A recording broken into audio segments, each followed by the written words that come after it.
মঙ্গলবার ধলেশ্বরী উৎসবের সূচনা করলেন মুখ্যমন্ত্রী প্রফেসর ডক্টর মানিক সাহা। পাশাপাশি ধলেশ্বর রোড সংলগ্ন ব্লু লোটাস ক্লাবের রক্তদান শিবিরেরও উদ্বোধন করলেন তিনি। উদ্বোধনী অনুষ্ঠানে অন্যান্যদের মধ্যে উপস্থিত ছিলেন বিজেপি প্রদেশ সভাপতি রাজীব ভট্টাচার্য এবং বিজেপি মুখপাত্র নবেন্দু ভট্টাচার্য। উদ্বোধনী পর্ব শেষে মুখ্যমন্ত্রী সহ অতিথিরা রক্তদান শিবির ঘুরে দেখেন, কথা বলেন রক্তদাতাদের সঙ্গে।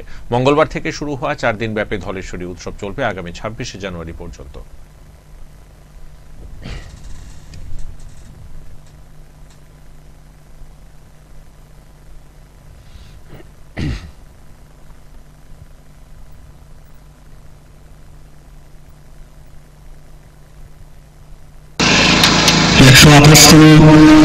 নেতাজি সুভাষচন্দ্র বসুর আজকে জন্মদিবস।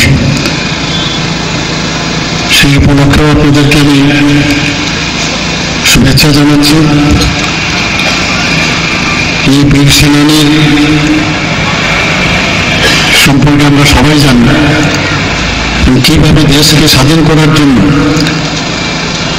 উনি আজাদের ফৌজ তৈরি করেছিলেন এবং বলতে গেলে যারা এই দেশকে স্বাধীন করার জন্য উল্লেখযোগ্য ভূমিকা পালন করেছিলেন তাদের মধ্যে অন্যতম হচ্ছে আমাদের নেতাজি সুভাষচন্দ্র বোস। এবং আজকের এই দিনে আপনারা এখানে ধলেশ্বরী উৎসব 23 থেকে 26শে জানুয়ারি পর্যন্ত প্রজাতন্ত্র দিবস এবং আপনাদের আজকে স্থাপনা দিবসও সেই উপলক্ষে বিভিন্ন কার্যক্রম আপনারা রেখেছেন। ব্লু লোটাস ক্লাব সম্পর্কে আগরতলা শহরে তথা ত্রিপুরাতে অনেকেই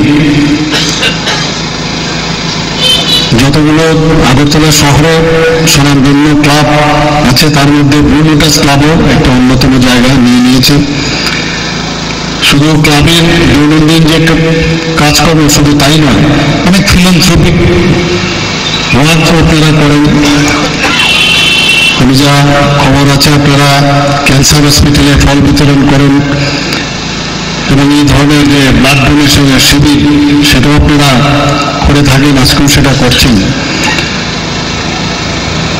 এবং বিভিন্ন সময় অনাথ আশ্রম, যারা বৃদ্ধাশ্রমে আছেন এবং যারা আবাসিকরা ওখানে থাকেন তাদের জন্য আপনারা মাঝে মাঝে যান, ওনাদেরকে সাহায্যের হাত আপনারা বাড়িয়ে দেন।